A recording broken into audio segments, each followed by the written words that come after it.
The story begins with a phone call that changes the gravitational pull of the Bunker household. A long-distance ring from Santa Barbara, California, brings news that Michael Stivic, the meathead to Archie's permanently sharpened tongue, has been offered an associate professorship with better pay new status and the promise of a sun-drenched academic future. The elation ignites instantly, and Michael and Gloria, California, Here I Come, becomes less a song lyric than a life decision. But the same call lands on Archie's nerves like an earthquake tremor. To him, the West Coast is a distant shelf at the edge of the continent, where he insists fruits and nuts will slide into the Pacific the moment God gets tired of them. In Archie's Queens living room at 704 Hauser Street, the family's tight orbit of routines, jokes, grievances, and affections the prospect of losing Gloria and baby Joey feels less like a move and more like a rupture. He grabs for control the only ways he knows, mangling facts about geology and providence, elevating every inconvenience into apocalypse, and repositioning himself as the last man left defending common sense against a world gone sideways. Yet beneath the bluster is the unmistakable panic of a grandfather sensing the house will soon be quieter than he can bear. Practicalities accelerate the plot. The Stivics' landlord, George Jefferson, has found buyers who want to move in almost immediately. That means Michael and Gloria, in an unanticipated boomerang, must haul their boxes back to Archie's for a final stint of cohabitation. The cultural trench lines reappear overnight Archie's barber chair rituals, and Three Stooges reruns square off against Michael's Hamlet and progressive sensibilities. Edith tries to keep the air breathable with Pie's patience and the calming certainty that most storms pass if you set the table anyway. Even small domestic arguments carry the weight of impending farewell. A joking swipe about salad croutons or pantyhose in the hamper becomes a way to avoid or to poke at the vast unsayable thing everyone feels the family is about to experience a before and after. Archie's resistance finds its fiercest expression in his campaign to redefine duty as proximity. He pictures Joey's mornings as an indictment of California's distance. What happens to the boy who wakes up and cannot see Grandma's window, who tells him stories, takes him to the park, presses a cold glass of milk into his hand in Archie's? Logic Love is a place you can walk to, and the inescapable subtext is that a plane ride turns love into something abstract, unreliable, and maybe even disrespectful.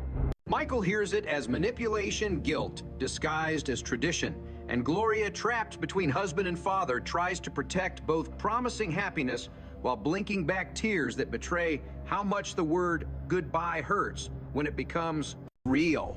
Meanwhile, Jefferson's parade of prospective buyers adds a layer of acidic comedy. Archie's sarcasm about one couple's stature and another's perspiring nose says less about them than about his own refusal to accept turnover. A house for Archie isn't just a piece of property. It's a museum of the arguments and reconciliations that make a family. Every stranger who crosses the threshold threatens to rearrange the exhibits. Yet the real bargaining is not over real estate. It's over who gets to define the family's future. Michael's career is no longer a theory scribbled in margins. It has a salary, a department chair, and a start date that requires courage from everyone, not just him. The emotional centerpiece arrives disguised as a dinner plan.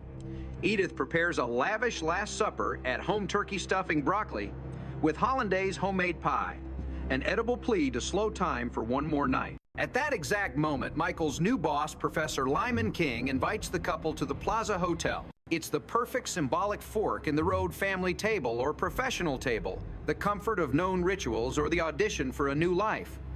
Gloria wants both, of course. Edith, ever self-erasing, tries to pretend she doesn't mind if the Plaza wins. Archie does mind, and he weaponizes the fifth commandment with showman's timing, recasting honor as attendance and piety as staying for dessert. He's not merely keeping score, he's trying to prove that in the math of love, the people who change your diapers outrank the people who sign your contracts. What follows is a standoff only real families know. Gloria, shaken by her father's dramatics, and her mother's barely disguised disappointment, can't bear to leave for the Plaza. Michael, desperate not to torpedo his first impression in Santa Barbara, tries to split himself into two men, dutiful son-in-law and ambitious professor. The negotiation fails because the choice isn't logistical, it's allegorical. The night collapses into hurt feelings, canceled reservations, and a tense meal at home, where every bite crunches like unspoken accusations. Yet around this table, through the awkward clatter of plates and sharper clatter of words, something essential surfaces: the truth that guilt can muscle people into staying put, but it can't make them at peace. That love must be chosen, not extorted. That even Archie's thunderclaps are mostly thunder without lightning. Across this turbulence, an idea appears that no one expects a renewal of vows.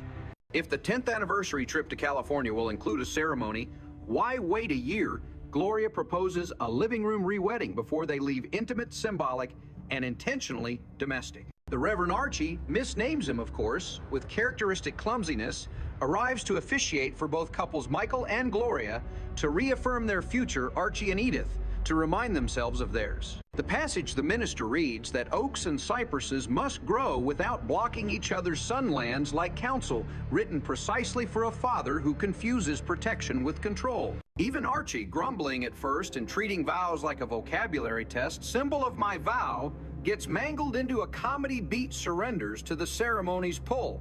When he kisses Edith, it isn't just a husband's gesture.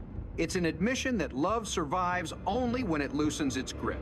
The living room becomes a sanctuary, the old armchair an altar, the family size a choir. For a few shining minutes, they are not arguing about California. They are promising to carry each other even when they can't carry on as before. The final act is the leave-taking, aching funny, and utterly human. Suitcases crowd the hallway. The cab honks outside its meter, ticking the way any mother hears time tick when her child stands at the door with a plane to catch. Edith goes soft and radiant, equal parts proud and broken, blessing Joey with cookies and kisses while smoothing imaginary wrinkles on a future she can't iron flat. Gloria floods with tears, trying to say everything and nothing at once, hugging her mother as if the hug could postpone departures and arrivals alike. Michael does the last chore in the kitchen, trying to act normal, because acting normal is easier than admitting this is the scariest decision he has ever made. Archie staggers into honesty. For 8 seasons worth of quips and insults, he is hidden under a helmet of routines and prejudices, but a goodbye is harder to heckle than a news broadcast.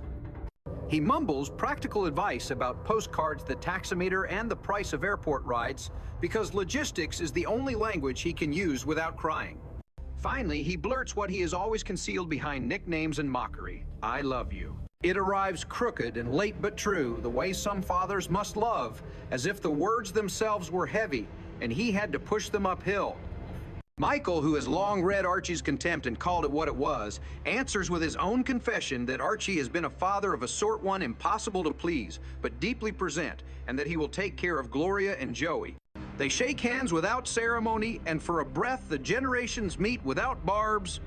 The door closes. The room, which has never tolerated silence, suddenly learns it. Edith returns with a beer for Archie and finds him emptied out in his chair. The episode cycles back to the show's theme, a wry nostalgia.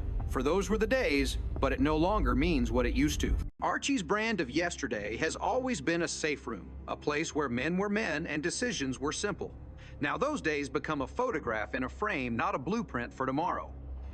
The old comedy rhythms still beat Archie grouses about West Coast oceans where the sun goes down instead of up, but the punchlines feel like small umbrellas under a sudden rain. The camera lingers on Archie's face, and we realize that for all his bloviating, the man has performed the hardest act in family life. He has let go without letting go of love. As a triptych, these episodes map the range of feelings that surround a child's departure. Part 1 is denial wrapped in scorched earth humor. Archie refuses to accept the premise that children move away, and every argument circles back to a prophecy of disaster. Part 2 is bargaining disguised as etiquette. Who eats where becomes an ethical referendum on family loyalty, and every RSVP is a referendum on love. Part 3 is acceptance through ritual and honest speech. A renewal of vows, literal and otherwise, allows everyone to change the subject from leaving to loving, from map coordinates to promises, from the plaza to the parlor to the boarding gate. What makes it particularly resonant is that no character is reduced to a symbol. Edith is not merely the peacemaker. She is a woman whose recipes are a theology of presence. Gloria is not merely the bridge. She is the person who insists the two men she loves will not be allowed to destroy each other in a tug of war over her. Michael is not merely the young idealist. He is a young father who knows that ambition without gratitude curdles into arrogance. And Archie, never merely the bigot or the punchline, is revealed as a man terrified of emptiness, who must learn the difference between being needed and being loved. The script's comic audacity, jokes about salad magnified, quibbles about pantyhose mispronunciations and malapropisms, serves a dramatic structure as old as theater. The household is out of balance, news arrives, characters resist rituals, reset the order, and time does the rest. California functions as both destination and metaphor. To Michael and Gloria, it is a frontier of careers, and Sunlight a place where their family can find its own shape.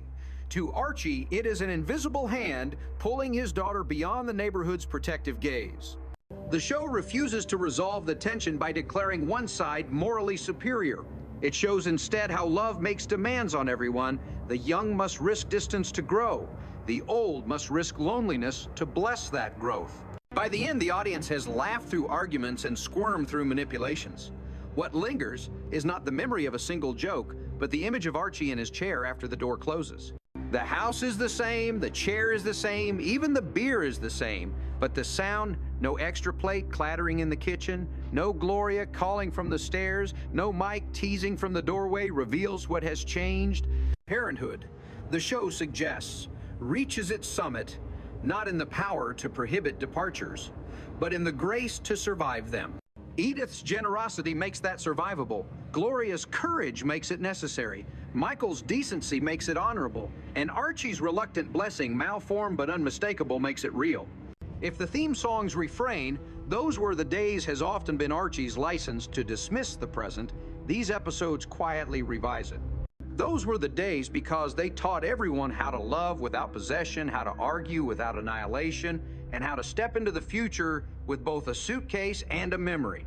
California remains off-screen, as it should. This is not a travelogue, but a rite of passage. The screen goes black on a living room that has held more opinions than furniture. Somewhere above Queens, a plane banks toward the setting sun over the Pacific that Archie mistrusts. Back in the chair, a father learns that sometimes the bravest thing you can do for your children is to let them go, and then when the phone rings from far away, to pick it up and say, with all the awkward tenderness you can muster, "I love you." Send a postcard. The next stretch of the story moves like a house being packed in a hurry. Memories come off the walls first, then the easy objects, then the stubborn things that never wanted to move in the first place. The catalyst is still George Jefferson and his buyers, news delivered with his usual needlepoint of swagger and sarcasm. He's found a family ready to sign a detail that turns the Stivics lease into a countdown and converts their living room into a staging ground. Archie hates the timing, hates the buyers, and hates the feeling that events have learned to walk without asking his permission. And yet the facts refuse to blink. Even his barbs can't slow them down. Gloria tries to make grace out of logistics, while Michael maps the next 2 weeks with a professor's discipline. But the map keeps running through Queens, through Edith's kitchen, through Archie's chair. A geography of love that doesn't translate onto airline tickets or moving invoices. Jefferson exits with his trademark quip and a handshake that isn't really a handshake.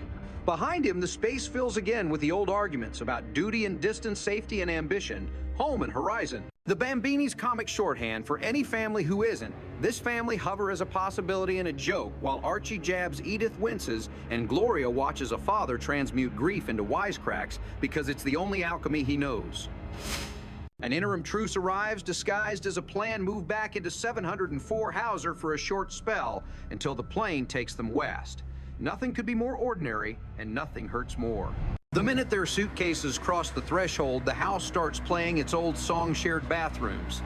Vanished pantyhose burst pipes of sarcasm, schedules that never fit together even when they try.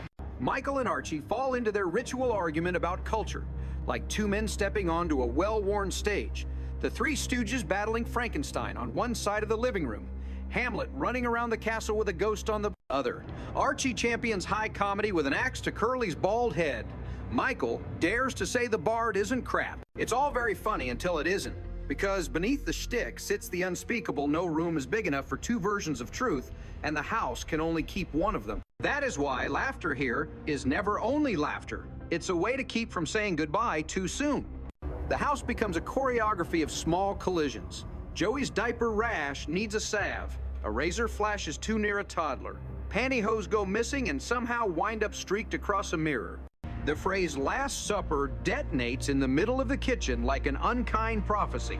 Archie, who bears the pain of parting as if it were a Charlie horse in his calf, jokes about murder rates in California and the inscrutability of West Coast crimes as if danger itself were a reason to stay, as if risk were less a statistic, and bore a moral lecture.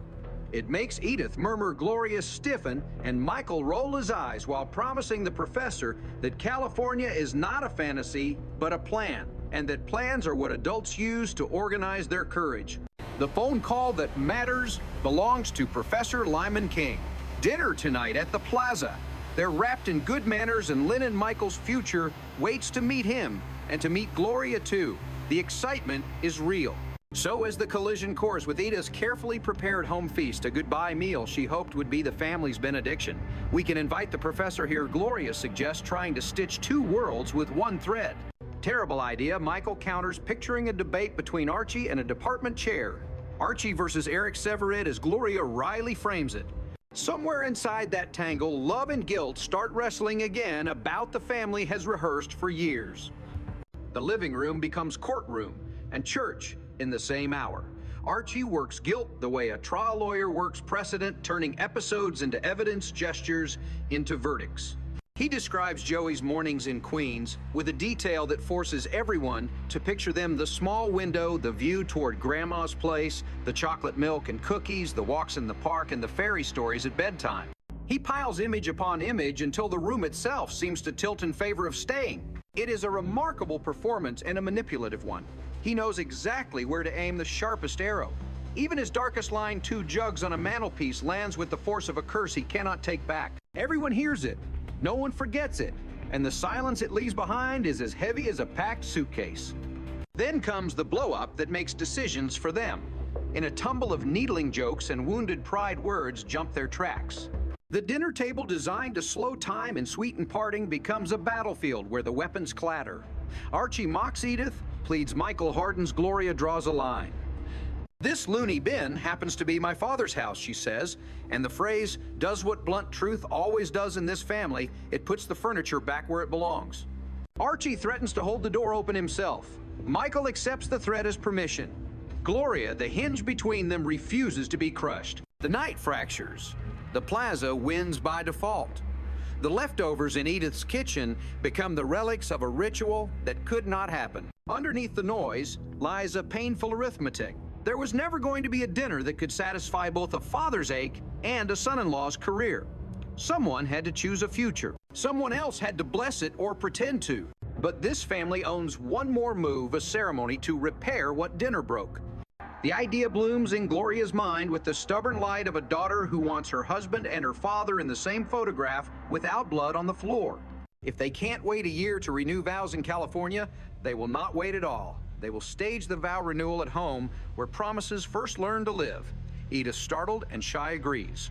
The Reverend Archie mangles his name with Broadway timing, is called. Everyone changes clothes without the house falling apart. And then, like a stage musical that remembers it, has a heart. The living room fills with a text about love that asks more of people than proximity: sing and dance together, but stand apart. Oaks and cypresses must grow without overshadowing each other. Edith hears it as permission to let Gloria go without dying of it. Gloria hears it as permission to love her father without staying for him. Michael hears it as a reminder that ambitious is only a virtue when it bows to gratitude, and Archie hears it as the hardest lesson he will ever be asked to learn.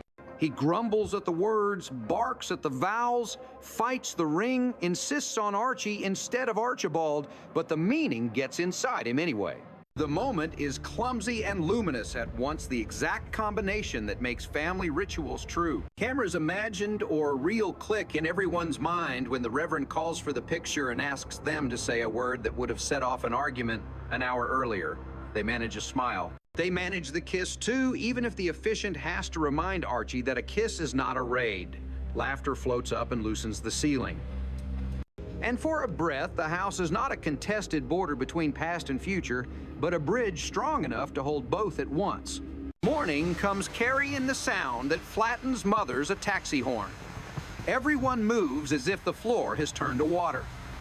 Suitcase is Joey's toys, Edith's dish towel, still damp from one last wipe.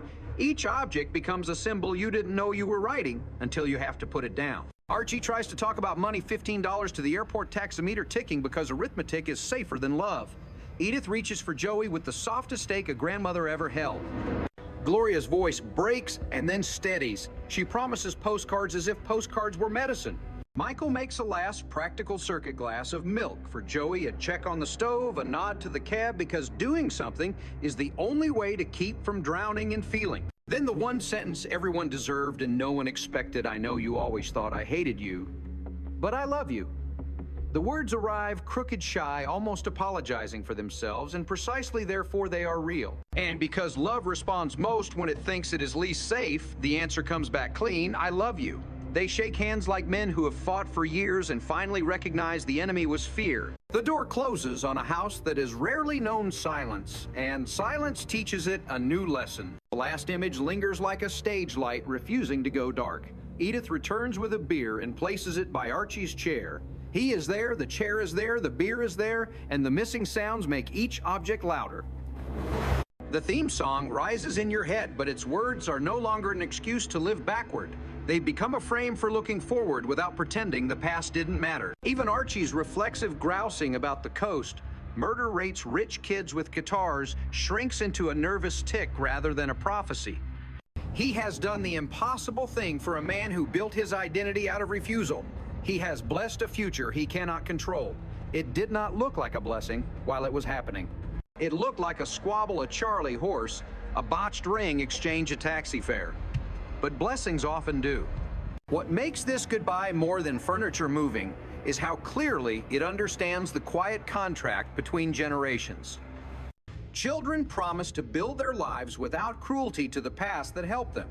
Parents promise to let their children go without punishing them for succeeding. That contract must be renewed as often as courage runs low. Here it's renewed in a living room where vows are read twice and interpreted 3 ways. In a kitchen where the aroma of a Last Supper tries to heal what words injured. At a door where hands have learned to hold on now, learn to let go. And if you want to understand Archie Bunker beyond the jokes, watch the small things. Watch the way he practices indifference and fails at it. Watch the way his insults are shaped like crib bars, supposedly confining, actually protective. Watch how his fake arguments about television hide the only true argument: he can't win time. Even his dig about California's mysteries gives him away. He is not afraid of crime statistics. He is afraid of phone calls from a different time zone that he cannot answer by walking next door. And if you want to understand Michael beyond his rhetoric, watch how he refuses to let ambition erase gratitude. He does not swagger out of Queens. He tiptoes knowing a wrong step will crush something you can't fix later.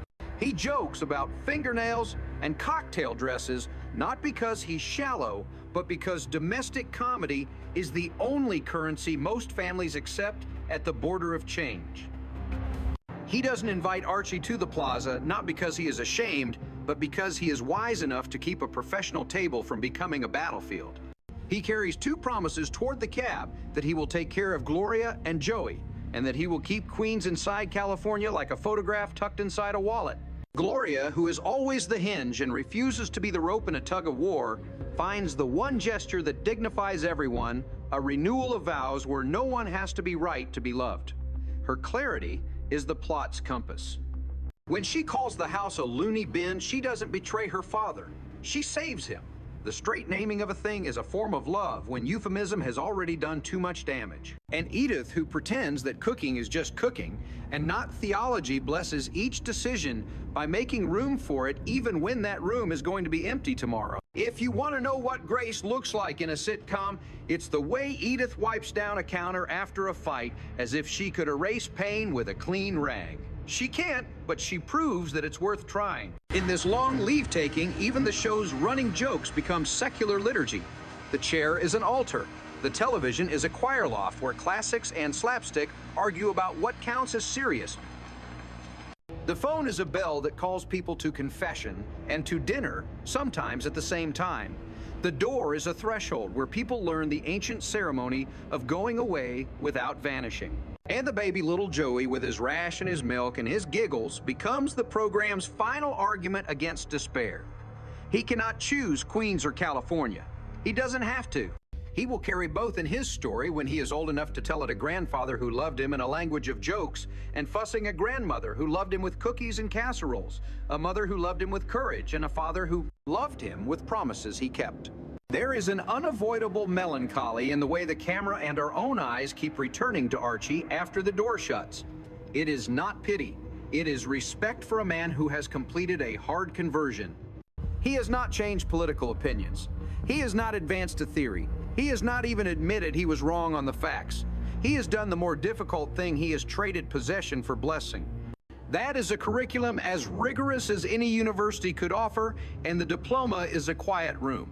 The audience laughs one last time because laughter is how we pay for the privilege of watching other families have their crises in our stead. But I suspect what most people carried out of this story wasn't the punchline.